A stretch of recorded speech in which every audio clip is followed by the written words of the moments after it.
All right, fellas, welcome to the garage. Got a crew in the garage. We're hanging out, having fun. First up, we're going to talk a little bit to Robbie Dunbar. Robbie's in the band Earthquake. And Robbie, tell us a little bit about the band. Okay, well, I'm also in a band called the Faves, and three of us are in both these bands. And right now we're represented by Berkeley Cat Records. And Larry Lynch has been my buddy since 1975 when he joined the Greg Kihn Band, and Earthquake started Berkeley Records right here. I'm in Richmond next to Berkeley. Came out of Berkeley High School, got discovered, sent to A&M Records for a couple of albums. And then Quincy Jones put this song from our second album on A&M with the Steve McQueen movie, The Getaway, and that became the money that started Berkeley Records in the 70s. We had such a beautiful ride, including Jonathan Richman. If you guys know Roadrunner by Jonathan Richman, that was a one take on an A and a D chord with a E at the end, like Radio by Elvis Costello. Elvis says, that's Roadrunner Jonathan. And Greg Kihn Band, my brother Tommy Dunbar, the Rubinoos, I think we're alone now, the Tommy James. So it was such a joy to come up with all that then. It was just the cocaine ran away with us. I ended up quitting, kind of dragged a 12-step program a few years later, so I'm 39 years clean and sober. Awesome. But I've always been a teacher. I've always been the music theory guy around all that stuff. So I hope you guys get to enjoy some of that. You would go Earthquake, Berkeley, YouTube, and you'll find all of our different releases. And we do have an earthquakerox.com. And the other thing I was telling you about is we also have, besides Larry Lynch as an incredible singing drummer, and then myself in the other band called the Faves, Faves, which Dennis has been so incredibly helping these videos that we've done on YouTube. And the other guy, Jimmy Jet Spalding, he came out of a band called Born Ready out of Napa. They were big Berkeley fans. And so what you would do is the Faves, Here Comes the Rain, YouTube, and you'll see the video that we have, including another friend of ours, Jonathan Bassel. And man, we're having a great time there at 25th Street Studio in downtown Oakland between Broadway and Telegraph. And we're real proud of, like, you know, world-class quality right out of the East Bay. There's this East Bay culture of music, Tower Power, us, a hell of a lot of bands, played a lot of Bill Graham shows, all that stuff. So I just turned 70, you guys. Oh my gosh. You know, I feel very healthy and ready to do a lot of new projects. It's absolute pleasure to meet you guys. So I think is it you, Tony, that did Dirty Water again? Yes. Who was that doing that? That was me. Oh man, I loved it. So I'll give up the floor anytime. I'm just glad to get my little 2 cents in there, Troy. Thank you. Robbie, just a For few you, quick Craig, questions. whoever. I know you've got a split, Robbie. Just a few quick questions here.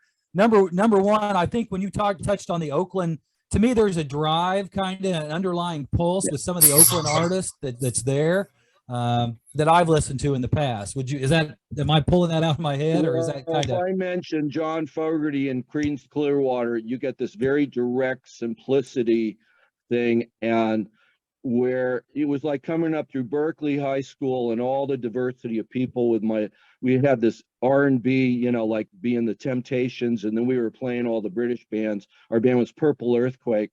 Coming up through all that stuff of everybody, there's a sincerity and a directness that I think you feel out of a lot of the rock coming out of, you know, the Bay Area in general. But we're certainly, you know, very proud to be part of that story. Robbie, I know you have to split again. Sorry to keep you a little bit longer, but where can people get a hold of you? Where can they find your music? Again, I know you mentioned it earlier, but if you wouldn't mind hitting us up again, letting everybody know. Yeah, well, I am going to repeat the earthquakerox.com. For the Faves, we're kind of under the same umbrella, and I'm just going to send out and tell you, I could do it on chat, is my email address. And you guys know how to access chat if you push your thing here. I think we get it. When you go to more, do you see where it says chat, you guys? I'll put my email address. I'd love to hear from anybody and share music that we have. You know, I'll email you guys our music and love to hear yours. I gladly give up the floor now. I can actually hang on later before I teach these Guitar Center, piano and guitar geniuses, these kids. That's the other thing I do. I'm also a graduate of Cal Berkeley, Cal State Hayward. So I have a master's degree in music composition, but man, all I want to do is harmonize Beatles songs. So there you go. That's a good one. Okay, thanks guys. But I'm still here till 4:30 actually. All right, Robbie, thank you so world. much, man. And Robbie, yeah, I'm a retired teacher. I have my master's too. So we use chat all the time. So I know exactly what you're talking about, man. I'll send it over. Please take it down and be in touch with me, you guys. It's wonderful. Certainly will. Can I All right, let's thank you, Robbie, for hanging out. Let's take a minute and let's listen to Robbie's Robbie. newest cut. Thank you, guys. See you, Robbie.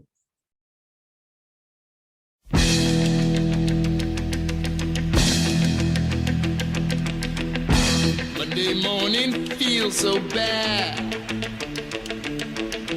Everybody seems to nag me. Coming Tuesday, I feel better. Even my old man looks good.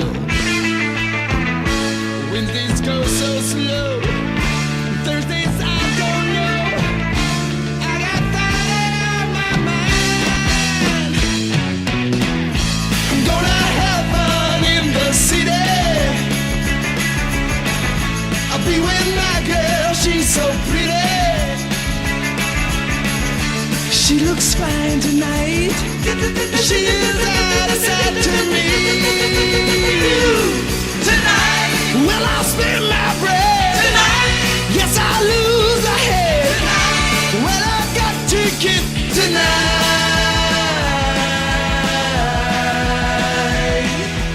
Monday, I've got Friday on my mind.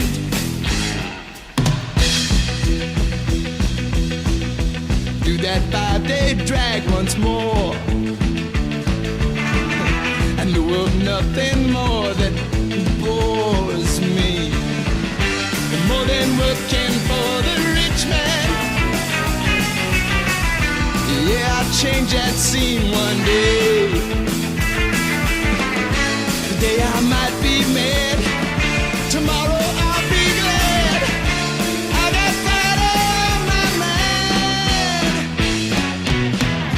I'm gonna have fun in the city. I'll be with my girl, she's so pretty. She looks fine tonight. She is out of sight to me. Tonight, well, I'll spend my bread. Tonight, yeah, I'll lose my head. Tonight, well, I've got to get tonight.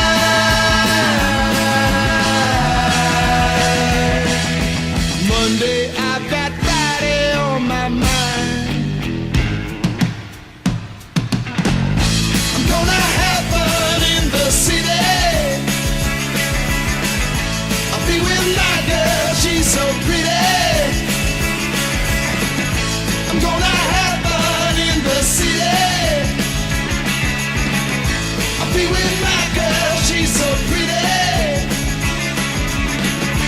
She looks fine tonight, but she is out of sight to me. Tonight, will I spend my bread? Tonight, will I lose the head? Tonight, well, I've got to get tonight.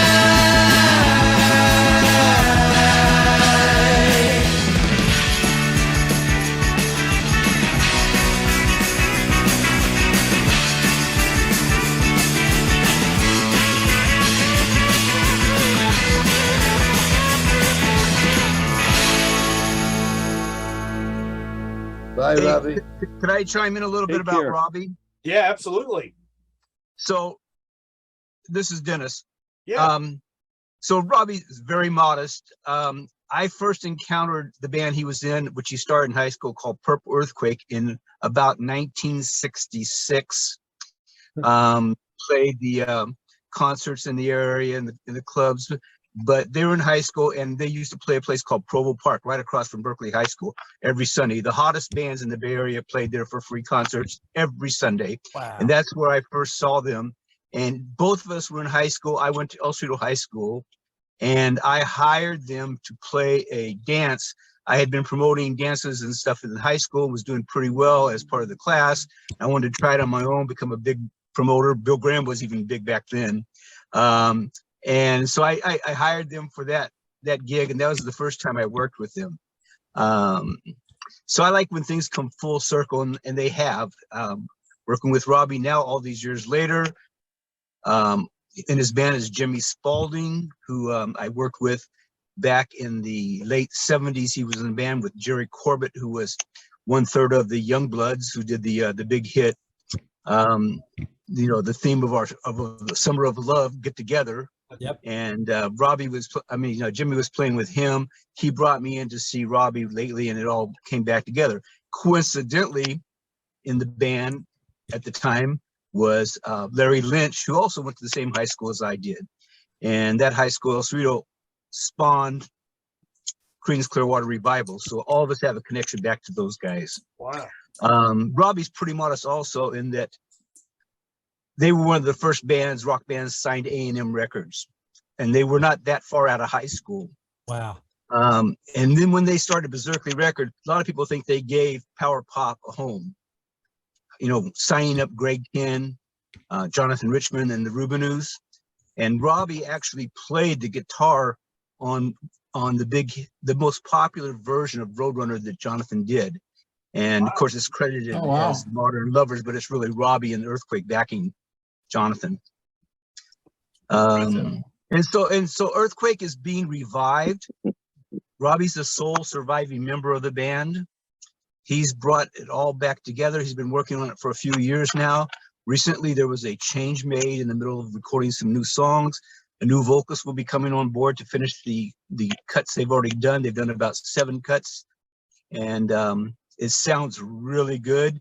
It's true to the heart of Earthquake, yet has a new sound to it, and they really rock. And what I've heard of some potential new singers is just going to kill. Fantastic. Thank you, Dennis.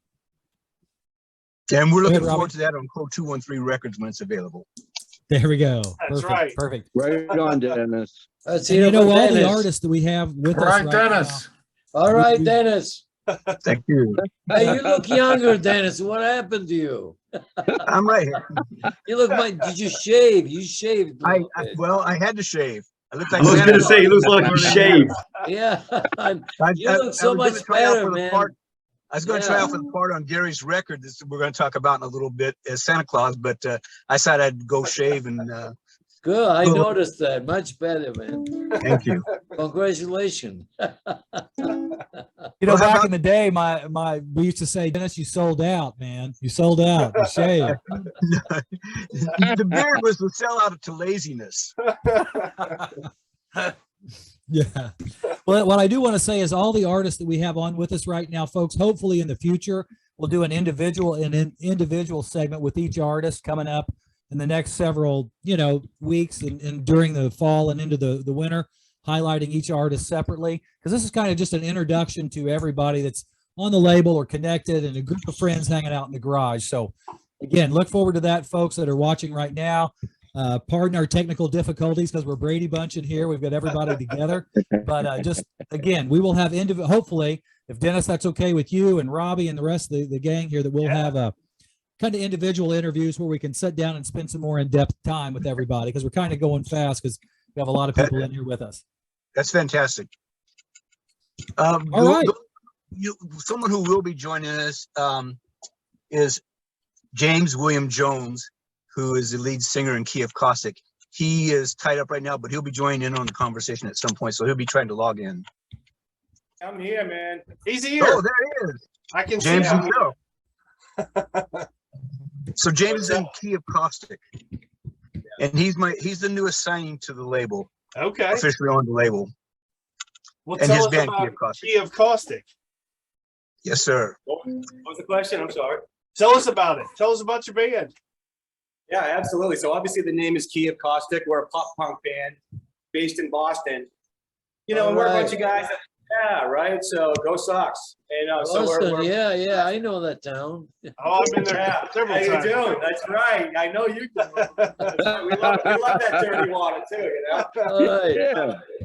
Yeah, you know, so I wanted to put another band together during COVID when everything shut down, not to make a band, but like just to write these great songs, you know, line up with a buddy of mine with his cajon box and maybe an acoustic bass player and just go out and play some pubs when all that COVID shit went away, you know? And so made a couple of demos and sent them out through my network. And, you know, a week later, I get a phone call from a guy named Paul Coldery. Hey, is this Jimbo Jones? I said, yeah. And he said, hey, my name is Paul Coldery. Have you ever heard of me? And I said, nope. And he said, maybe you've heard of my band, you know, the Goo Goo Dolls, Radiohead, Pixies, you know, Duran Duran. I'm like, oh, yeah, what can I do for you? And he basically said, hey, you know, these, I like what I heard. These are not acoustic duo things. So get that mind, you know, get that out of your mind and go ahead and get a band around this ASAP and up tempo this and change that and add this here. And so we took that advice, went in the studio, and we cut some tunes. And the band just, you know, we've been at this about a little over a year, and it's already just got legs, and it's just going like crazy. So Oh yeah, Totally we've awesome. hit it hard. Yeah. Now, Jimbo, were you guys able to get into the studio together to play, or did you have to go individually because of the pandemic? no, we actually went in together. So we were fortunate there. So we just did, you know, all day sessions, and we just go in and just start with the drum track like usual and just go from there. Fantastic. Yeah, that's great. I mean, now Jimbo, what was your major influence? What got you saying, man, it was just, I've got to play music? Was there anything particular? Did you hear something on the radio, or just came to you naturally? Yeah, you know, when I was young, I heard the Sex Pistols, and I got turned on to Velvet Underground. I got turned on to Johnny Thunders and the Clash, and you know, just fell in love with that style of music, and just really took that in. And you know, I love bands like I love hard rock. I love AC/DC, Guns N' Roses, and so just the style of our music sort of is a molding of a bunch of different styles. Our bass player's more heavy. You know, he's here. Vitaly Collins is here too, by the way. So we've got 3/4 of the band. So primarily just, you know, vintage punk rock, you know, and then the pop punk thing is really what we're focused on now. Jimbo, are you guys have any gigs lined up here in the near future that you could Oh, we talk have a about? Yeah, we've got a lot of gigs lined up. We had a very, very busy year this year. We played, I don't know, 2, 3, 4 gigs a month Oh, wow. the last few months. We've got, you know, it's the tail end of the year for us right now. So we've got probably a half a dozen shows, you know, through the end of the year. And then next month, we've got we're already booking for, next year, we're already booking for. So some big shows coming up. We've got a biggie coming up this Saturday, the 19th at the Middle East Upstairs, which is a very well-known club. It's going to be a banger. And then we've got Sonia, which is a pretty large club as well, coming up in September. And then we're going to close the month out at a place called, what's that place called? What? No, we have one more. I forget the venue. I'm just, sorry. But yeah, so we got 3 coming up in September. Cool. As well. Yeah. Jimbo, would you mind naming the other members of the band one more time? I don't know if everybody caught that. So Colin Fahey, drums right here. One over Big V. Vitaly from Moscow, he's our bass player. And we've got another guy showing up. He's not here yet, but that's us. Awesome. Fantastic. Well, let's take a moment real fast and let's listen to, am I saying this right? Kia Caustic. Am I saying that right, Jimbo?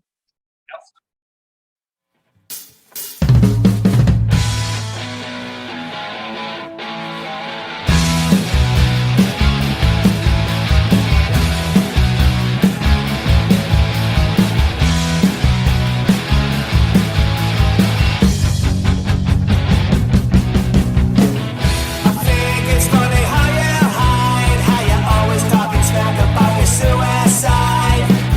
It's sad how Katie lied about a wretched life, but hey, at least she tried. Your family likes to laugh at you about your everything, and now you don't know what to do. I wish I could get through to you, even for a little while, to make you feel new. All right. We're back hanging in the garage. We've got quite a crew with us. Dennis is kind of our master of ceremonies. Dennis, who do you have with us next? Who do we want to talk to next, man? Well, how about Tony? He has senior rights to everything on this deal. Tony Valentino, who was in the band The Standells, they had several hits in the 60s.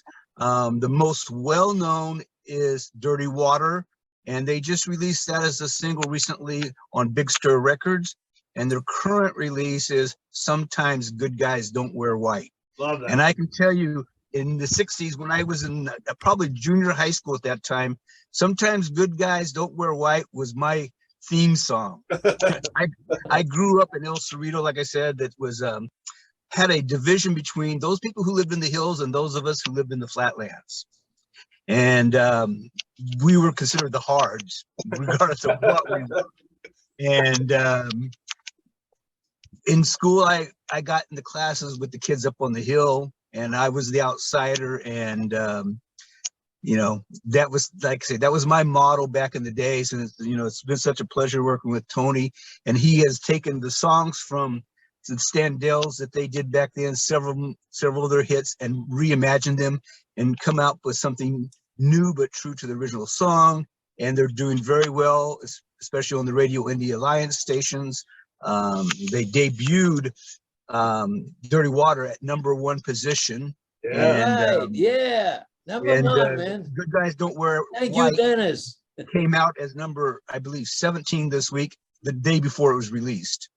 So we're expecting good things out of that too. And That's awesome. you know, Tony's writing new songs all the time. He's going through some changes with his band too, but it'll all come together. And Big Stir is going to be releasing the album, contain all his singles into one thing early next year. Okay. And Mr. Valentino. The man, the All myth, right, the Tony. legend. Right. Center Thanks, Square tonight. Yeah. You Tony, guys thanks on? for hanging out with us here in the garage. But first of all, it is a pleasure to have you on. I've been Huge a long fan. time fan, long time listener. How many LPs the Standells have? I have 2. I don't know how many they actually released at the time. Do you remember, Tony? Oh, a lot of them. I think so. I think I got them under the pillow, one by one. But anyway, yeah, we put out a lot of records. We started with the Big Boss Man, Sonny Bono produced, and Cher singing in the background. So VJ Records, there's a story that I'm telling you guys really quick. We were getting signed with the VJ Records, and the president in Hollywood, we went to the office. He was sitting behind the desk, and he goes, "Hey, guess what, you guys? I just let this 4 guys from England go from the label." And we'll go, "Who could it be that?" He wouldn't tell us. On the way out, the secretary goes, "That was the Beatles." I go, "Oh my God, the Beatles! You let the Beatles go to sign the Standells." Oh my God! But anyway, No that was- disrespect to the Standells, Tony, but still. Oh, yeah, really. If they only knew. But anyway, yeah, we put out "Why Pick on Me," "Try It." We had a lot of songs in the top 20s. More, than "Why Pick on Me."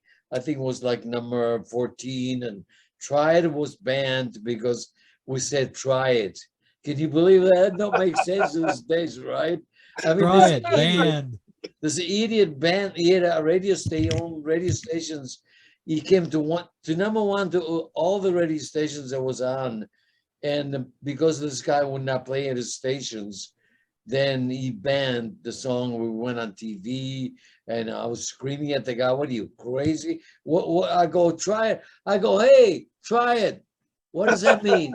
I go, "You want to try a glass of water? What? You want to Right. try it?" What an idiot this guy was. And then he messed us up because "Try It" was it would have been a biggest hit for us. Even bigger Great than album. "Dirty Water." Great album. But anyway, that's the way it goes. It's the name of that tune. Just listen now. Listen what everybody's going. Oh, yeah. It's out of control now, Tony, I don't anyway, wanna- we started it. I'm proud to say I broke the silence, in a way. We had to pay the price, but I gave it to some other artist down the road, You but paved the that's way it road. goes. You made the road for a lot of people to come Right, down. yeah. Exactly. And by the way, Garage, I gotta tell you, Garage, he came in from myself and this other guy, Joey Rich, that I originally recorded a song called Let's Go. Dun, dun, dun, dun, dun, let's go. Dun, dun, dun, dun, let's go. That was me. I came up with the hand clapping when we went to high school in Burbank the night before, and then we decided to change the name of the song we recorded. We changed it to Let's Go. And we went and recorded, but I started with that. And and then we used to rehearse in my garage. And Duty Water was recorded in the garage. Oh, wow. So garage was my initiation of let's all rehearse in the garage. Everybody, in All those good days, music. there was Come no from the rehearsal garage. studios in those days. So we had to rehearse in the garage. That's how garage really was born. Honestly. Yeah. So. Oh yeah, Tony. Quick question. I know I know if I don't want to upset you. Do you own any of the masters for any of that stuff? Do you guys like the Standells own any of your own masters? No, Or unfortunately, no. Uni's got them now. Well, they were sold to Sony. Sony sold them to somebody else, and now Universal. Uni's got them, and unfortunately, they won't. I was trying to get them back, and they sent me a letter. There's stipulating the contract, this and that. So they won't release those. They won't. yeah, I hate to. I'm not. I mean, what we tried, Craig and I try to do on the garage doors, and this sounds awful, maybe cutting my own throat, but I'm anti-corporate rock. I really am. Not that I don't buy it, but they've just screwed so many people through the years that don't own their masters or. Oh well, sorry, I don't mean to go off on that tangent. I Yeah. apologize. Yeah, but that's why, in those days, we all That's- didn't know the law, yeah. the record, the recording. Nobody knew. We were a bunch of kids. We Right. were excited to be on the radio, and that's all we were thinking about it. I go, you don't think about publishing. What is publishing? We had no idea. This guy goes, oh yeah, we're taking the publishing, we're taking the writing. Oh yeah, but you're on the radio. We're sending you. Oh, you're gonna play the Hollywood Bowl. Go ahead. Oh, Hollywood Bowl. Forget the publishing. Yeah. It was done like a very, very kind of mysteriously, in some kind of a secret that they had in all the recordings superior companies and those guys that they were the supervisor of the music. We were the artist, and then they were all the supervisor of the music, which they took our money. So that's where he went in the 60s, Oh yeah, the suits. Yeah, but that's why I think that's why I admire Dennis and what Dennis does so much. With record labels and being upfront and being cool. So I just, I appreciate that so much. But Tony, we just did an interview. Natalie says to tell you hello. Natalie Spurl. I think you did some guitar work with Natalie. Oh wow, Natalie! Whoa, she's incredible.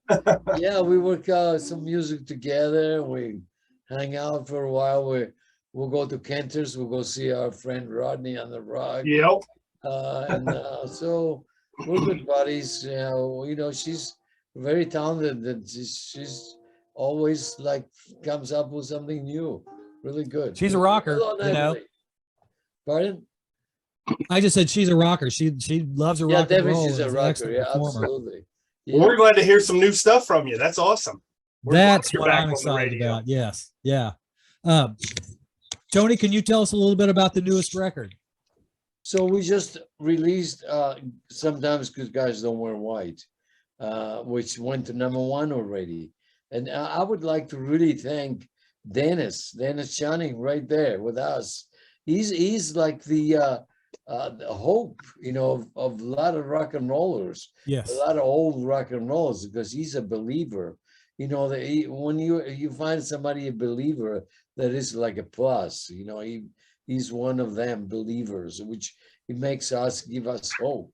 So it's really great that he got involved with myself and Gary and us. That we are trying to go out as the Tony Valentino of the Standells, because there ain't no more Standells. Dick Dot died, and it's So I'll go as Tony Valentino, the Standells, and but we have some. We also, me and Gary wrote a couple songs on the album. Is called one is called Vicky, and the other one is called Sexy Punk Rocker. That's a Ooh. great one. It's a really a kick ass, and I want the Steer Records to release that next because it's really a punk song, right, Gary? Hello, mate. How you there? All right. And Dennis, yeah, really. So I'm thankful that we found Dennis, and he's right on, and he does the right thing. You know, I wish him good luck. That I heard he started a record company, so a record label. What is the name, Dennis? Again, what is it again? Code 213 Records. Great, I like that. That's cool. You know, there's a word that Troy and I use a lot, and that's authentic. And you guys are all authentic, and that's Yeah. what we love about it. Wow. I can say that's what attracted me to all these artists. Yeah. Going back to when I started in the 70s, I was always attracted to the authentic artists because there's so many posers trying to sound like one thing or Right. another. But there are some people that you can just tell they're playing their lives. Right. You know, they're not pretending. And it comes through in the really good artists. And I think we have several of them here, and we got a few more on the line that I'm working with to try to bring on board. And one of them actually is waiting in the wings here, Joe Normal. Yeah. Hey, Dennis. Hey, I guys. can talk a little bit about Joe. Yeah. Real fast. So Joe- Jimbo, hey, Dennis, Jimbo had hit it too. Oh, I'm sorry. No, I was just saying that what Jimbo was saying is that it's an amalgamation. You know, have all these different influences, but you can still create. It's a living art form that's still progressing. You know, I hate that crap. I hear that, oh, they're any rock and roll's dead, or they're in a lot of good music. It's like, no, vibrant alive radio, so we don't have that shared culture. You got to search it out a little bit harder. Yeah. Okay, I'm off my soapbox. Sorry, I'll get off. I just wanted to say a quick word to Tony. Yeah, Tony, Jimbo it's an said. honor. It's an It's a honor to be on marriage. here with you. You're one of my early heroes. Oh, I've boy. heard your new Dirty Water. I've heard Good Guys. Thank you. My book, just as good as the original. They're superb. Even a tougher, a little bit harder edge than the original, and I Yeah. love it. Thank you so much. I really appreciate it. And I Oh, learned it's how to play such a- guitar from you. Pardon? I learned how to play Now you're guitar from talking. you guys. Oh my Oh, wow. God, I'm honored. My God, so many people besides you. Dirty Water. that was the Honestly, gift back then. Even I met Steve Lukather one day. You know, he bowed to me. I go, Steve Lukather, come on, you're a genius, Toto. You know, you're a great guitar player. And he goes, oh no, Tony, if it wasn't for you, I would never started it. You know, the Dirty Water riff. You know, so a lot of people. Yep, that was the Keep riff it up, back then. Tony. Yep, keep it up. Thank you so Absolutely. much. That's what I do every day. Music is my love. It's my spiritual daily thing that I do. I come here. I have a studio in my house which I recorded. I recorded Dirty Water and Good Guys right Oh, here wow. at my studio. You know, and it's unbelievable how the sound that I got. I have some old gears and stuff. You know, I'm just mixing everything up. You know, it's like making a Sicilian tomato salad. You know. Tell us about that guitar behind you. Oh, wait. Tony? Oh, yeah. You see my guitar. I see your guitar. I just made. You know, I used to have a teardrop guitar in the Yeah. 60s, and somebody took it. Somebody took the van with all our equipment, and so I had a piece of wood in the backyard that I was saving in the garage for years. And I came up with the idea. I go, my golly, I'm gonna make the guitar, you know. So I took the piece of wood to a carpenter down the street, and I go, can you make me really 2 inches? And he kind of shaped it a little bit, and I took it home and I started working, and then I finally came up to make. Now I call it the Fox V guitar. That's awesome. Fox V guitar, and they are available with a maple neck or cherry wood neck. But everybody's going crazy on my guitar. Let me get it. I put it closer to my. I'll bring it closer to the camera. Hold on. Wow. That's amazing. Yeah, this was a piece of wood in the garage. And this is, and Gary helped me do the soldering stuff. He helped me also doing some stuff on it. But I challenged myself to make a guitar and it sounds great. That's So awesome. I made myself a fox now, you know? I'm very a crazy Sicilian Italian guy. You know, call my godfather, he'll tell you. Tony's also a great chef. He owned a restaurant in Los Angeles for quite a few years. Oh, okay. A little story about Tony and his guitars. Recently, we've gone through some discussions with the Grammy Museum. Are you guys hearing me okay? Yeah. Yeah. Okay, it went to someone else, so I thought maybe I was lost. Anyway, so recently we've had some discussion with the Grammy Museum. A few years ago, Tony loaned the museum the Stratocaster, or Yeah. Telecaster, I believe it is. Telecaster. Telecaster he used to record Dirty Water, as well as the jacket he wore on the album cover. And that was used in a display at the Beatles Museum in Liverpool, on loan from the Grammy Museum. So it's come back to there, and they're going to be returning it real shortly to Tony. I just Very got the cool. word today. I'm gonna be Cool. getting my guitar back like next week, probably. Very Okay, cool. cool. Yeah. My Telecaster. I mean, I like Telecaster. I play Strat, but I like Telecasters, both of them. Yeah.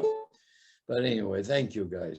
Tony, what's the vintage on the guitar? What years it? Do you remember what year it's from? I can't remember. I have so many guitars. I can't keep up track. But one of those in the 60s, you know. Yeah. And now, you know, like Fender guitars, they're becoming so. Let me tell you a story. The first when I was on tour with the Rolling Stones, right? So the first gig we did was, I can't remember where it was, Pittsburgh or one of the backstage or Hollywood Bowl, one of those. And I was getting ready to opening for the Stones. So I was getting ready to go on. Actually, McCoy opened, and then us, and then the Stones. So I was getting to go on, and Keith Richard comes up to me. I had my white Telecaster, and he goes, "Hey mate, I really like your guitar. What is that? You know what? I mean, I go, yeah, it's a Fender. You should get one. It's the best guitars, you know." So Keith Richards, no, that's a piece of history right there. It's got Right. the rest of his history. That's all he plays is Telecasters, you know. Oh, definitely. Wow. Because he used to Oh, play definitely. Gibson. Tony, but I think there's a book in some of your tales. I think we need to get that. Yeah. going. I'm trying to make a book, to write a book. I got all the notes, everything. I'm looking for a publisher because it's Yeah. going to be outrageous, which I would like to make it to a motion picture someday. Oh, that would be Yeah, awesome. absolutely. Oh, wouldn't that You know, be coming great? from up in the mountains, Sicily, the mafia land, you know, I could tell you stories you would not believe, you know. So, but anyway, someday I hope I find the right people to get this together. Dennis probably can help out too. So we'll see we'll see down the road, possibility. Very cool. But anyway. 1, 2, 3, 4.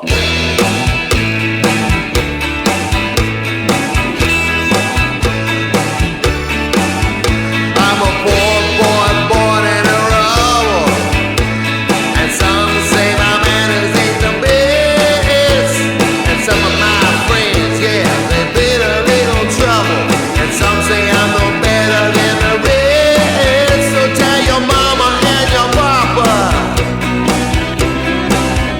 sometimes good guys don't wear white. Yeah, alright. We can't pay you guys for being here, but we can give you some records. How's that? All right, let's So go ahead. hey, does Go ahead, Dennis. Elliot and Jack, you guys have a few seconds to hold on for a while, and if I go to Joe Normal first? Please do. I cut you off before, Joe. I'm sorry. That's No, all no, right. no, that's okay. You guys have We're all time? just listening here, so. You guys have time to hang out? Definitely. Okay, Is this- cool. Sure, Is no this the problem. first time you guys have all been together, kind of Oh, in an area together? this is the first time I've seen Joe's face in person. Oh, wow. That's If you cool. call this in person, yeah. Right. Everything has been This moving is, very fast. In fact, you'll see a lot less is being done for Code 213 than for the artists that I'm trying to promote and work with. And that's because the goal of what I'm doing is not to make Code 213 big, but to take every artist that I believe in, try to promote them and their music as well as possible, to bring them to the attention of the public and hopefully to major record labels, so that they will see the value that I see in these guys, take them on and take them to the next level. Because I can only do so much, you know, and I always believe in the artists. I think they deserve more than what I can provide, and to get them to that next level would be a big honor, something I've been doing since the 70s. And we applaud that. We applaud Yeah, that. Dennis, That's that's awesome. what we do. That's That's what what we want to the play. same- We want to play music and get it out there for these guys. You know, the shows like yours and others, all you guys who work night and day, sometimes in addition to a normal job, to put out music that you love and that you want to get out there. It's the same thing about these musicians who are Oh, yeah. who are playing it. Tony, 81, 82 years old, I think now, maybe, is doing it because he loves to do it. Right. You know, and I go back, like I said, to the 70s. I worked with John Cipollina from Quicksilver, who was considered one of the best guitarists in the world at the time, one of the innovators of the San Francisco sound of guitar. I worked with Nicky Hopkins, who was with the Stones, the Who, the Kinks, every major group that, you know, in England and Europe that put out a record. You're going to hear Nicky Hopkins playing piano. Sam Andrews from Janis Joplin, he played with her longer than any other artist there was. Who else? I didn't know that. That's good. Jerry Corbett, excellent guy, left the Young Bloods, became a producer. These guys did it back then. They had been on the biggest stage in the world. And with me, they were coming, maybe playing a 500, seat theater if it was going good, or maybe playing a 50-seat club. Not because they were going to make money, but because that's what they want to do. That was their lives. And It's in them, and they have to get it out. Oh, what I could, was touched by so much was the humility to do that, to pick up your own guitar amp and carry it on stage when you've played before Woodstock. Right. Just think of what that takes. It takes a lot. Yeah. Anyway, That's so pretty cool. there's my soapbox. All right. Hey, Joe, tell us a little bit about yourself, your influences, where you're out of. Well, hello there, Craig and Toby. And I just wanted to say to Dennis, thank you for inviting me to come join everybody today here. We're glad you're here. I like what you were saying, that everybody that you admire is kind of playing their lives, I like when an artist kind of tells their own story in their music, and they're singing about stuff and experiences that are, things that they've lived through or whatever. And kind of like my background is sort of in like 80s kind of glam pop punk kind of thing, but all through that time when we were getting our record deals, I was in a band called the Zeros, and we all had like purple hair, and kind of we were part of that Hollywood Sunset Strip scene.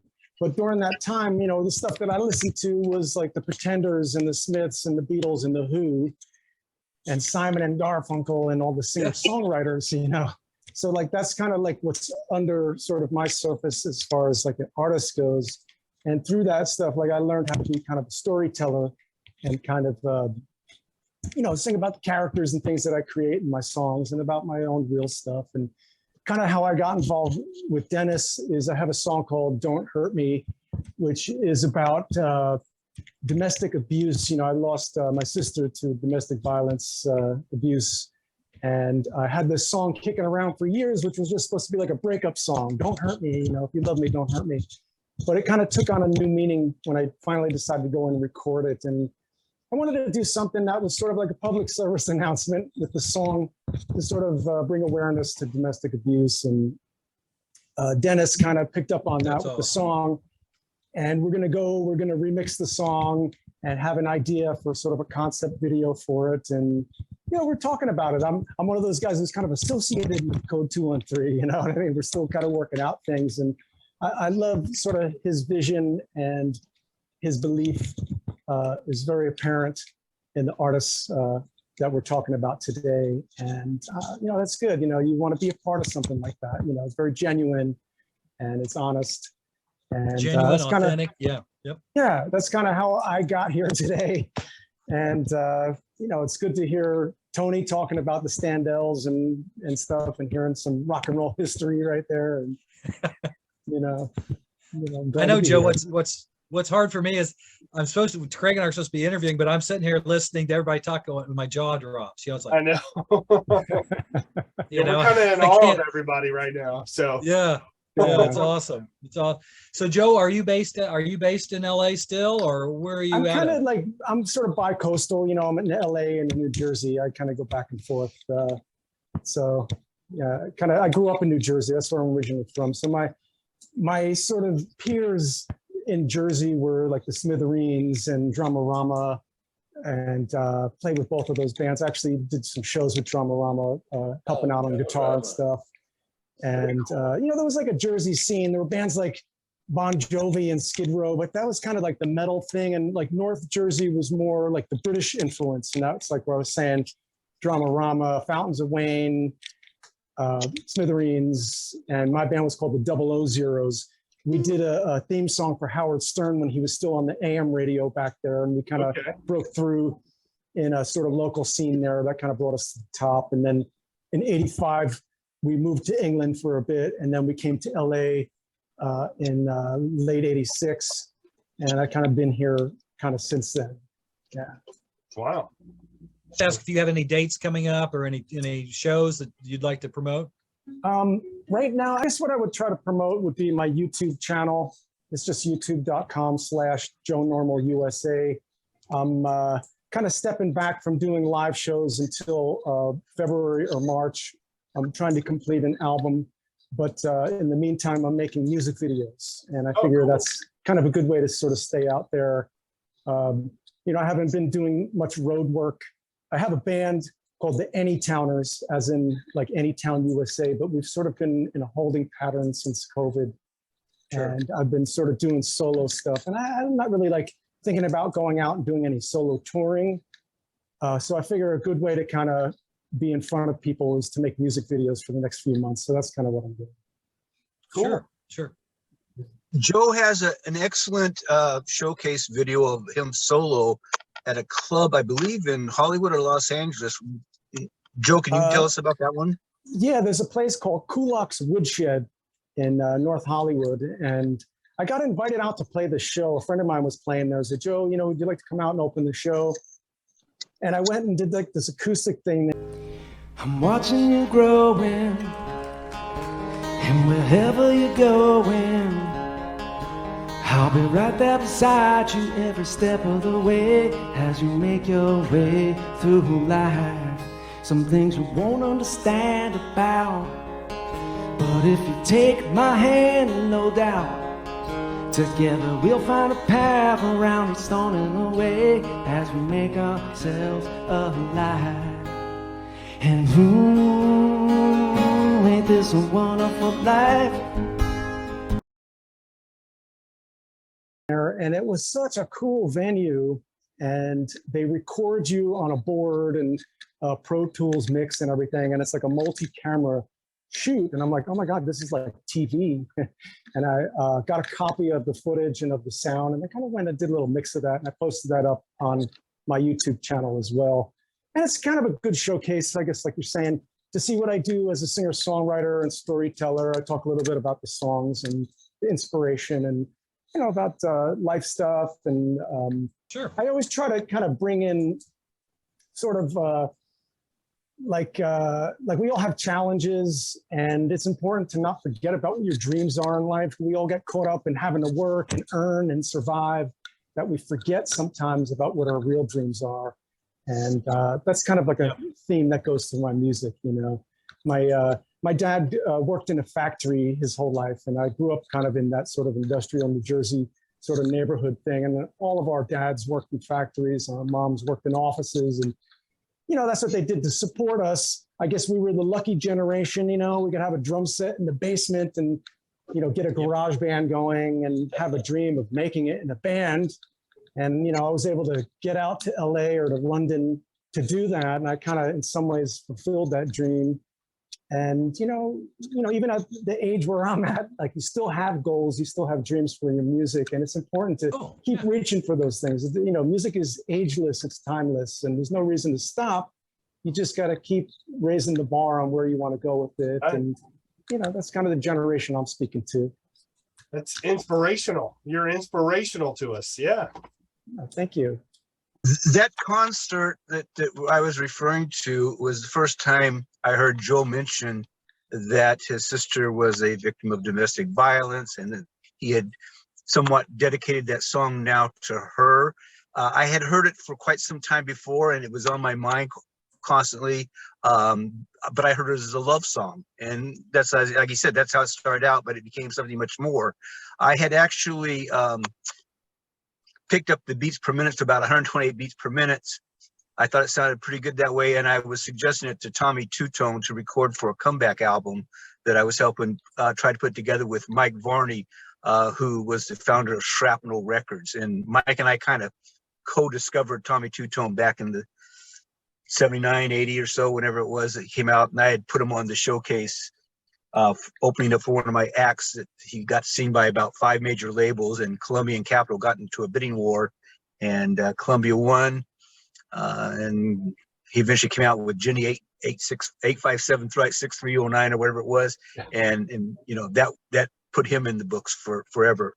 But Tommy's going to be doing probably all new material and won't be using that song. But when I heard Joe sing it during that concert, it took on a different meaning to me too. And I thought what we need to do is a different but similar version to what they did with Runaway Train.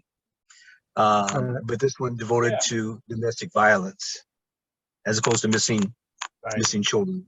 Interesting. Yeah, because I think that all of us, probably everybody in this room or here hanging out in the garage, have been affected one way or another by domestic violence. And it just really hit home with me, just hearing you guys talk about it. So I think that's fantastic, Joe.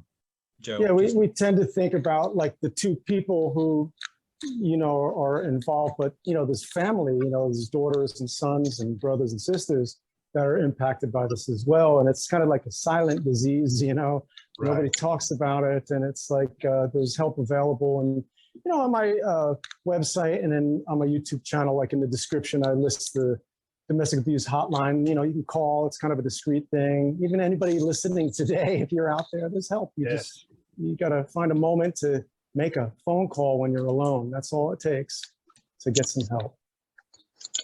Yeah, exactly. Yes. Well, thank you for that very much, but Sure. Appreciate it. Yeah, Joe, my day gig is a counselor. I mean, I was a counselor, so I dealt a lot with this, especially with children. Kids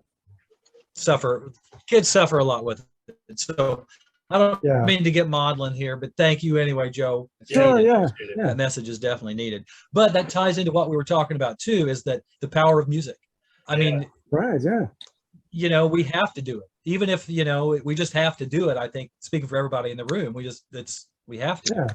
I mean, I'm kind of the generation that grew up believing that music could change the world. And that's kind of like, I still believe even it. like when we first started our band, the Zeros or the 000s, I remember in the 7-Eleven in my hometown, I was walking in and Sammy was walking out and we started talking about starting a band. And he asked me, Joe, why do you want to do music? And I was like, because I want to change the world. I want to write music for the world. And like, what was I, like 17 years old when I said that? I mean, even at that young age, I was already thinking that. And, even if it's just one person who hears it and it kind of sparks an idea or a change, then you did your job. Yes. All right. Yes. I agree. Yeah. And again, everybody listening to this, we will have hopefully some individual interviews with everybody. We can go in more in depth, spend a little more time. Everybody's been very patient. Joe, thank you very much. And Tony, Thank you. Dennis, if you want to go ahead and introduce our next guest. Thank you very much. I'd like to, if Gary can hang out for a while, go to the Penetrators. There's a reason for having Gary on last. I believe Thanks it's for waiting, Gary. One who hasn't been interviewed other than the Penetrators. So it's not that I've forgotten about Gary. It's just that he has something special that he's going to be doing that is kind of fits with being the last of the month, the last of the year anyway. The Penetrators. I got introduced to them from Rocker Mike or Rocco Mike. He goes by both. And he has a podcast called The Rock Show with Rocker Mike and Rob Rossi. I don't know, you guys are probably familiar with it. Heard of it? Rocco called me up or sent me a message and said, hey, I got this band I think is really cool. Do you know any labels that might be able to sign them? And to be honest with you, this is one of the reasons I started Code 213 is all the labels, all the indie labels, everyone is so backed up that they're looking at a year away from now to even consider you. Once they decide that they can do something with you, if they're going to press vinyl, it's a year out from there. Right. So, who has time to wait for that? That's how I started my first record label in the 80s was Jupiter Records. Was I had all these great songs being recorded by artists, and my stuff was going to Clive Davis. It wasn't going to a guy in the mailroom. Right. And I came so close with the person I managed the longest, Rocky Sullivan, who had Cipollina and Nicky Hopkins and on in his band. Mario Cipollina from Huey Lewis was in his band. All these guys, so close. We walked out of Tom Petty's new label when he started over at MCA. Wow. We walked out of his office thinking he was going to be the second band with Tom Petty on that label, and it never happened. Did we lose everybody? No, I'm still Nope. here. Anyway, so it never happened, and on and on and on. So many stories about the close calls and the wish I coulda and all that stuff that never happened. And so out of frustration, I said, well, I'm going to put it out myself. And so the first thing was a compilation with Rocky Sullivan, the guy I managed, a group called Backroads, who eventually worked as part of Eddie Money, and wrote songs with him. Fast Floyd. Floyd had started the group that became Mink DeVille before he was kicked out of it once they went to New York. He had a singer, Silky Berlin, with him. Excellent vocalist. Born Ready and Tommy Two-Tone. And Tommy Two-Tone wasn't signed, but I think Capitol had put up some money for him to go in the studio, so we got the tapes and included that. As I mentioned earlier, I put Tommy on a showcase, and he got signed from that. But my point is that this is almost out of necessity that I started this label. Otherwise, these, what I consider are great songs, just are out in the atmosphere floating around. No one will ever hear them. Right. So this is my contribution to try to bring it back to reality and make something happen for these guys. And I've lost my train of thought. Well, we were talking about the Penetrators, how you ended up with the Penetrators. Rocco had asked me about if I knew anyone to sign it. I said, look, I don't know anyone to sign it, but let me listen to it. And I picked up on a song that they had called Time Is Mine. And I go, that's really, really rocking. And so I started working with them about getting the vocals up some and stuff like that. And I think we came up with a really great finished product. And that was going to be the first single on Code 213. We had to delay it a little bit because we were trying to work with the original writer of the song, and Sonny. Can't get Sonny's last name right now, but anyway, Sonny Vincent. Sonny Vincent from the Testers wrote the song. He had some ideas about a video that he wanted, so that was going to put a little bit of delay on that. But so we decided to go with another original song by Elliot Kagan and Jack Lipton, who are the Penetrators, called Skateboard Girl. And so we moved that up to the front. It sounded like a good summer hit to me. And so we went there as the first release on the record. And both these guys have been around a while, maybe not as long as Tony or even Robbie, but they've been kicking around quite a bit, and man, still doing it. And so they have some really good stuff coming out. We got the 2 singles lined up, and first one out is Skateboard right now, and it debuted at number 15 on the Radio Indie Alliance chart, and hopefully better next week. It's a great song. Love it. Absolutely right. love it. We've added it. We've added it. We played it, yeah. Yep. Elliot, you. Jack, tell us a little bit about the Penetrators, how the band came about. Well, we started in 1976.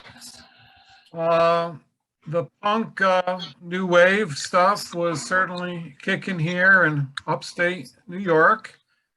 And we started off there. We signed with a label called Venus Records, and eventually an album called Kings of Basement Rock came out. I know some people have heard that album. We Yeah, did a couple songs called Teenage Lifestyle, Shopping Bag. These are kind of well-known underground type hits. And we've been plugging along as best we can for 40 plus years here. Few years ago, I got to be friends with Sonny Vincent, and he opened a few doors for us, and got that great, I think a great rendition of his signature tune, "Time Is Mine," and Dennis really appreciated what went into that song. I do think it could be I think it could be a hit. And since we've been working with Dennis, he's, boy, oh boy, he's turning the whole world into Penetrator fans. It's amazing all the That's attention awesome. he's gotten for us. And I'm going to let my partner Spike say a few words here. It's Penetrator's hat. Yeah, hi. We've been definitely growing up listening to the guys such as Tony over the years. Okay, so but yeah, we started off releasing records on our own little DIY label back in the mid '70s, and then we got signed up for that greatest hits album out of New York, Venus Records. And ever since, it's been kind of a few labels here and there, such as Rave Up Records in Rome, Italy, has reissued a lot of our stuff. We had a CD on Swami Records, who is led by John Rice of Speedo of the Swami Records group there. But yeah, we've definitely been, bubbling under the spotlight over the last 30 to 40 years with the cult hits, such as Shopping Bag, which you can find as a video on our YouTube channel, and some of the other things that we're doing. But yeah, Tony, Dennis has definitely, done a lot to promote our latest efforts, and I think it's really going to go well with the Code 213 records, and we're going to actually shoot the video for Time Is Mine, at least the raw footage. We're going to do that tomorrow. Jack is coming out to Boston. I'm in the Boston area. He's in the upstate New York area, and we're going to do some raw footage. And awesome.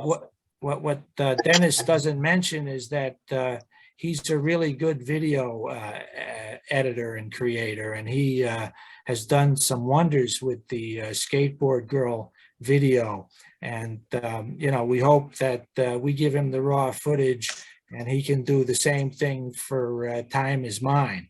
So yeah, it's going to be really an interesting shoot, assuming that the weather cooperates, because it's been a little warm, but Yeah. Now, Spike, I got a couple quick, sorry to interrupt you, got a couple quick questions for you. Number one, are the rest of the Penetrators still together, or? We still keep in touch with each other, but most of the time when we play out live, we'll do what we call the Chuck Berry routine. We'll have a band that knows our songs, and we'll say, okay, you guys are going to be the backup band.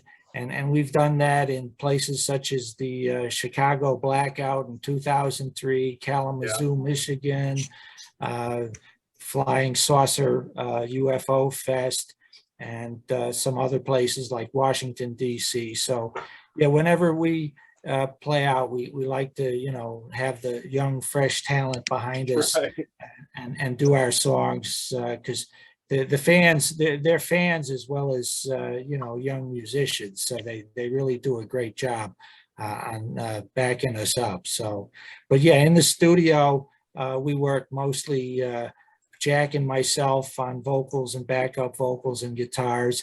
And we have a co-producer, Mark Doyle, who's relatively well known for his association with such people as Meatloaf and Juke and Bone in the RCA Records label back in the 70s. And, we have some local people from Syracuse, such as Frank DeFonda on drums. So we definitely have a studio nucleus. And Jack keeps threatening to put together a band, to play live. He's had bands like that live, and when I show up, we become the Penetrators. So yeah, that's kind of how we've kept it together over the last 30, 40 years. Dedicated to the power of rock I and think roll. an interesting sidebar with the original, what we called the live unit. Elliot and I kept the rock and roll flame alive, but two of our members then have actually gone on to become serious jazz artists. Oh, wow. Ooh. A little bit of a change of pace for them, but it's all good. But Elliot and I always shared the rock and roll dream, and we've stuck to it. And thank you. We're better off for it. Seriously, love your music. Well, Got to thank ask you guys this. Do you guys have any like sealed cartons of that Venus LP anywhere? Oh, I wish. Well, I collect records, and so I buy and sell so I can buy more. I call it that 70s mentality. Sell 3, get yours free. So yeah, I've heard about the LP. I've never seen a copy. I have never even seen a copy, but it goes for huge money right now. I sold my last box back in the mid 90s. So yeah, that was quite, I think the guy who originally pressed them still has a few in his warehouse in Albany, New York, or wherever he's located. But he definitely kept a few for himself as well. I'm sure he's doing very well with them. I remember in the late 90s, we had websites set up, and all of a sudden there's a rush on that album. I had a whole living room full of them, and all of a sudden a lot of people wanted it. So we can thank Killed by Death movement. For that. That was. I'm letting it go for $15. I'm letting it go for $17. It was the stupidest thing I ever did, but it cleared out the living room. But there was a rush. Nowadays, I'm sure it's going for a lot of money. Oh yeah. Well, you can't find it. If you find it, it's going to be running between $200 and $300 for a VG copy. And that's just a VG copy. Yeah. Yeah. So it's really have you heard it? I've just heard cuts from it. I've never heard the entire album. Okay. It's a pretty good album. Check it out on YouTube. Yeah. It's been reissued a few times also on Rave Up Records of Italy, and also on Slovenly Records, which was our last label in Reno, Nevada. So yeah, Slovenly Records. We put out a 45 with them, and we put out our own CD in 2017 called Legacy. And we're hoping, we get a CD deal either with Dennis or with someone he would recommend, for the next CD. That's basically what we've been recording the tracks for, hopes of another CD release in the next year or so. We hope so too. Yeah. Say, Dennis, did you get Time? Can we hear Time Is Mine tonight, Dennis? Yeah, they have a copy of about the first chorus and verse, or verse and chorus, about 1 minute and 15, 45 seconds of Time Is Mine, so they can play that on the show.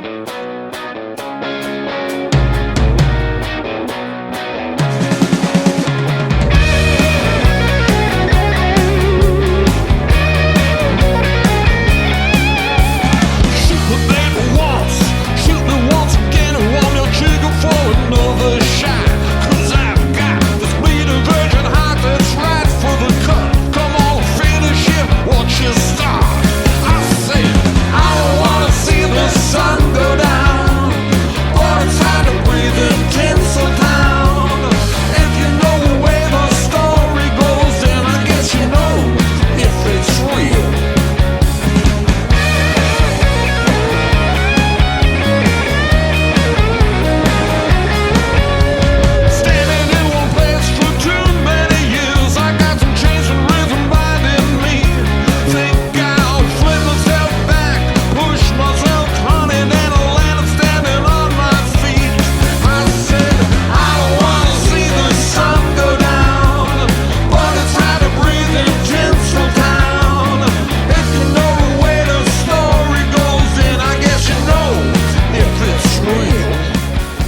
the game plan for all these bands.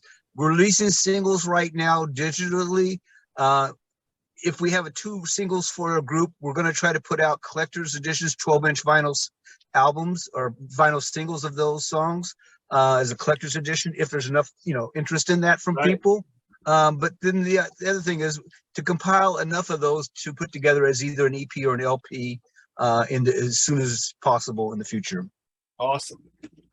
But like you said, Dennis, we're still, hopefully we can get that ball going because there's about a backlog of about 8 to 12 months, what my friends are telling me. Yeah. In the industry as far as, and there's a lacquer fire out in LA, the place that manufactures the lacquers for Wow. LPs. So yeah, thanks. Yeah, that's, well, Elliot was talking, I think it was Elliot, talking about or Jack about having a front room full of it. Eventually a lot of my albums ended up in the landfill. Oh, Back in the day when you had to print 1,000 LPs and then ship them off to Gem Records, and hopefully they got them in some little store, and hopefully that store sold it and paid them, and then maybe you got paid. It was such a risky thing, and Sure. my stuff's not going for $200 or $300, but it's going for more than I was getting back then. yeah. And unfortunately, I just got tired of having stuff in my garage at one point, and Yeah. there it went. Right. Well, you just brought back a whole lot of memories there. Some of them not so good, but you hit the nail on the head. That's how it was. Yeah. Yeah. But again, And- for everybody listening, we hope to have each the Penetrators, Joe Normal, Tony on in individual segments where we can get a little bit more in depth about their influences, play some more of their music during the interviews as well. So this is just this is a sampler, guys, from the Yeah. garage door, Greg, right? It's kind of the That's same. right. That's Well, good, speaking Troy. of samplers, I'm also hoping that in the near future we'll be putting together a sampler of the first 10 songs on Code 213 to get that out there as a sampler album. Robbie, when his Berserkly Records, I stole their slogan. I think it was a little bit facetious, tongue in cheek. It was back then. Berserkly Records used to say "Home of the Hits." Yes. So I've stolen that from them because at the time they had no hits. Yeah. And so they actually they made their big breakthrough as a label when they put a sampler together of all the Berserkly acts, and that was their breaking point. Of course, then later I have Greg that. King- Yeah, I Greg have King that. came out and got his hits, and Jonathan Richman, Roadrunner, one of my favorite rock songs. Yeah. And the Rubinoos had some very cool songs too. But who do we have left? Just Gary? Yeah. Gary. Yeah, Gary's been very patient. He has Well- been patient. He's a patient guy. I probably, other than Robbie, known Gary longest, even though we only first met a few months ago. Gary first came to my attention. He was playing in a band called Silky Berlin and the Addictions. Okay. And I talked about Silky earlier. She was the singer in the group Fast Floyd. I consider Fast Floyd Mink DeVille meets Blondie back in the day. They were playing the San Francisco, what was punk, even though their music wasn't punk, but their attitude was. And I had to get out of the business in the 80s, mid 80s or so. That's, too much of the disappointment of, trying so hard and not making it, and then not making any money on top of that. And I had to go make a living. What kind of brought me back into the business was I was cruising through YouTube and I came across a video of Silky Berlin and the Addictions and included Gary on it. And, what I had seen in Silky in the around 80, I was seeing today, all these years later. She still rocked it. And she always was an authentic person, an authentic performer. And that music got me started back into working in rock and roll and trying to get something going. Gary played on that. Sometime later, recently, Gary contacted me. He used to be in a band, I don't know which decade it was, 80s or 90s, the Glory Chain. The Glory Chain. It was 1980s. 1987 was our first single. Right. Sure. And Yeah, up in Gary Toronto. told me that they had a song that was being used in a movie, Hooking Up, Mhm. and played it for me. Great rock and roll song. We put together a video of from the trailer clips from the movie and started working that. It did pretty well on the indie stations. And then I think it was afterwards that him and Dwayne Waiter, who also played with Silky Berlin in the Addictions, contacted me and told me they were working with Tony, and Tony had, excuse me, Tony had some new songs recorded, and so wanted me to listen to them, which I did. And Tony, I think, was asking about, what's going on, and I said, well, let me make a few phone calls. Well, literally, probably within 48 hours, we had him signed to Big Stirred Records. Yeah, I remember that. Yeah. It was quick. Go ahead. It was quick. It was real quick. It was Yeah. I was going to say overnight, but it might have been 48 hours. So we started putting together the album for Big Stir, but because of the delays in vinyl coming out, they don't want to release the CD until the vinyl comes out because one would kill the other. So we're looking at the date really being for a vinyl release. So the plan was to start releasing the singles now to build up the expectation for the album. And so that's going to be coming out. But Gary, last December, probably around the 18th or so, Gary sends me this song. He goes, "What do you think about this?" And he played me this really great rock novelty song about Christmas called Christmas Business. I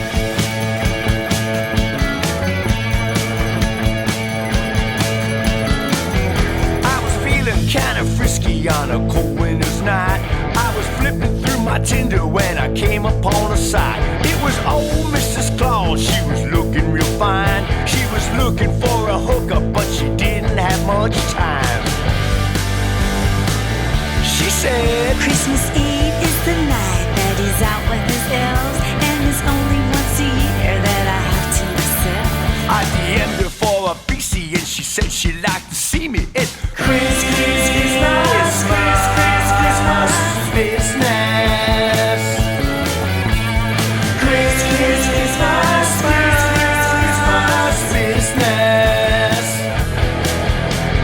Clatter, what's the matter? There's a girl on my roof. She was a hottie with a tawny and she wore a Santa suit. She swung over the edge and she said with a shout, I'm coming down your chimney, so you better pull it out. it's Christmas business.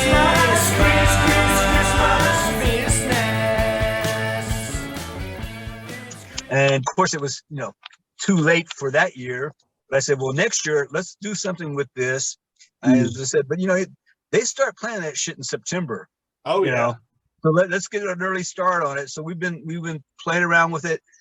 He's redone some tracks, added a female vocal to it, and it's a great rock song on its own. But the novelty hit aspect of it, I think, is going to really do good. Yeah. Well, guys, Gary, you know what they say is that ask the guys from Slade. One good Christmas song. One good Christmas song. Take care of you forever. Yeah. That's right. I'm looking at I'm looking at, a legacy hit for my kids. Craig and Troy, thank you for having me on. Dennis, thank you for having me join this panel of prestigious rock stars, including my favorite friend, Tony Valentino, who I'm truly blessed to be working with. And, he's closer than a brother. I love that guy. Yeah. Doing well. And so I got this idea as like a lonely guy on a Christmas night, and about having a visit, and not a visit from Mr. Claus, but a visit from Mrs. Claus. And so I got the idea that she could come down the chimney and, we could have a good time underneath the tree. And I came up with this thing. I presented it to Dennis, and Dennis Dennis enjoyed it. And I had done it more as a parody, kind of like a Spinal Tap idea. And Dennis goes, you know what? You really need to have a girl do the voice of Mrs. Claus. So I brought in a young lady by the name of Dominique Garcia, who's just this little hottie. And she provided the voice of Mrs. Claus. And Dennis liked it, and I like it. And now hopefully you'll like it too. That's awesome. Oh, for sure. Cannot wait. Yeah. That's Now, a Gary, cool you're take also a on it. sound engineer. Oh, so go ahead, Craig. Oh, I was just saying that's a cool take on it too. That a little bit Yeah. different. No one's tried that. Yeah, well, it's got a little bit of a surprise at the end, and I'm going to keep that. I'm going to keep that to myself and leave it to the listeners to discover. But like Tony was saying, back in the day, you couldn't say "try it," and now I'm saying "try it with Mrs. Santa." Right.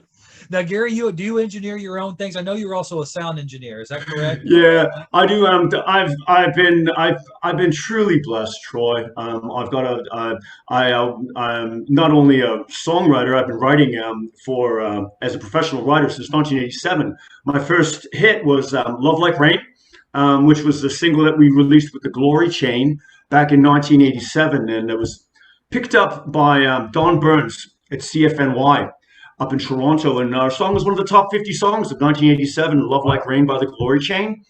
And that went from that to my being moved down here, and then signing a deal with EMI, with Michael McCarty from EMI, signed me in '91 to EMI Music Publishing, and I wrote for them for 7 years. Wow. And that worked out well. And one thing led to another, and I was lucky enough to fall on. I live close enough to a fairly large venue, a good sized venue that's notorious here in Calabasas for its cougars. It's the home of the Calabasas Cougar. It's the Sagebrush Cantina, and I truly love my job there. I'm front of house sound engineer, and I get to mix everyone. I've mixed everyone from Perry Farrell to we're going to be having the Wallflowers showing up there, and Brandy, Perry Farrell, you name it, I've done it. And it's great for me. It's great to get out of the studio, the inside studio, and get to the outside studio, and get rid of my studio tent. Because as you can see, I'm not even a white guy. I'm more of a pink guy. So, I'm looking forward to the release of this Christmas business, and Tony Valentino and the Standells are truly a project that is really close to my heart. And I too, one of my most profound moments was I guess I was 12 or 13, like many of us guitar players were, sitting on the edge of my bed trying to figure out dun dun dun. Dun, dun, dun, dun, dun, dun. And fast forward 40 years later, and I'm walking to his living room, and I'm sitting across from this legend here, and he's playing the riff, and I'm playing the bass.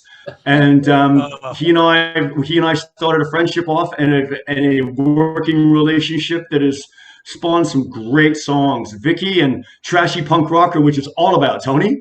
Yes. Right? The stories. You guys haven't heard anything. Tony has the best stories. Oh, everything from Elvis to the Stones and I find out stuff about Tony. I've known him for years now, and the stories I never even get just out of the blue. Oh yeah, I was there. That's why we need the book, Gary. That's why he's a book. Yeah. Definitely need the book. Now, Gary, are you playing live anywhere? Do you have a band that's kind of you're percolating? So if this single hits, you're gonna have to, have some guys ready to go out. I'm thinking. I'm playing with Tony Valentino, the Standells, and we're coming up. We're having. We've been getting. We've got a line on a new drummer who we've just been auditioning. We have gigs coming up in the very, very near future. Going to be promoting that like record when it comes out. My intention with Christmas Business is let's just go and see where it takes us, shall we? And perhaps me and Tony will be doing the duet of it. There you go. And I'm grateful to be a part of the Code 213 record label, and I really do appreciate it. And Joe, good to see you. Me too. I'm loving hearing all the stories and yeah. I'm digging it. Yeah. Okay. I remember the Zeros. I think Well, this let's go ahead was and wrap it up, back in the guys. 90s when I first moved to Los Angeles. Yeah, Right? we still play down on the Strip. We just did a 30-year reunion in March at the. Oh man, I don't want to hear that. It's pretty awesome. Well, guys, I want to thank you for your time again, Gary, Tony, Elliot, Jack, Joe. I want hopefully we can all get back and do some individual interviews and break down, just so we can really concentrate on getting in-depth kind of interviews with you guys in the near future. If that's cool with you all, very much like to do that. That would be awesome. Everybody needs to check Anytime. out Thank you. 213 Records, right? Thank you, Greg? I can't hear you. Greg. My And everybody mic's- needs to check out Code 213 Records, right? Yes. Everybody. Everybody. Code 213. That's right. 2, 1. Thank you, Troy. Three. Okay, now before we let everybody go, we have to play a game of either or. I just grab a stack of 45s. I'm not looking at anything. I pick two up and you tell me which one you would pick. Okay, you ready? All right, here we go. We've got Johnny Cash, Come In Stranger, or the Beach Boys. That's Why God Made Radio. Which one do you pick? Ooh. Johnny. Johnny Cash. Johnny. All right, Johnny, Johnny. wins that one. Johnny for me. Johnny Cash. All right, we've got the Byrds, 8 Miles High, or the Johnny Burnett Trio, Oh Baby Babe, and Midnight Train. Johnny Burnett. Yeah. I'm going for 8 Miles High because I dig that guitar riff. Oh, yeah. Midnight I'm Train, going for Johnny Burnett Trio. I knew this. Yeah, I have to go with Johnny Burnett, although I love the Byrds. I love the Byrds. Okay, couple more and I'll let you guys go.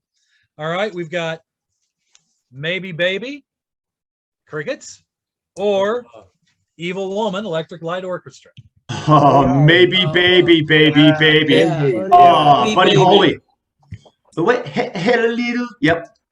Buddy Holly. Maybe Buddy Holly. Okay.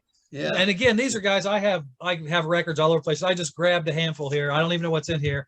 Oh, this is a good one. The Hullabaloos Wow. I don't know. or Don Gibson, Oh Lonesome Me. Lonesome Me. I agree. Lovesick Me. Neil Young did a I think killer you cover of that. I don't think I've ever heard that. What, Dennis? I think you stumped the band on that one. Yeah. Okay, just a couple more here. Uh-oh, we've got another buddy. Peggy Sue. I know where this one's going. Oh, Or the Candyman, Sammy Davis Jr. Peggy Sue Peggy. on the choral label for Absolutely. sure. I'm going All right, with Sammy two more. Davis. I've Last got two. kids. I'm just grabbing them. Here we go. Donovan, Epistle to Dippy, or Positively 4th Street, Dylan. Positively. Dylan. Yeah. Positively Yeah. 4th Street. Dylan. Dylan. Yeah, no question Dylan. about it. No question about Dylan. it.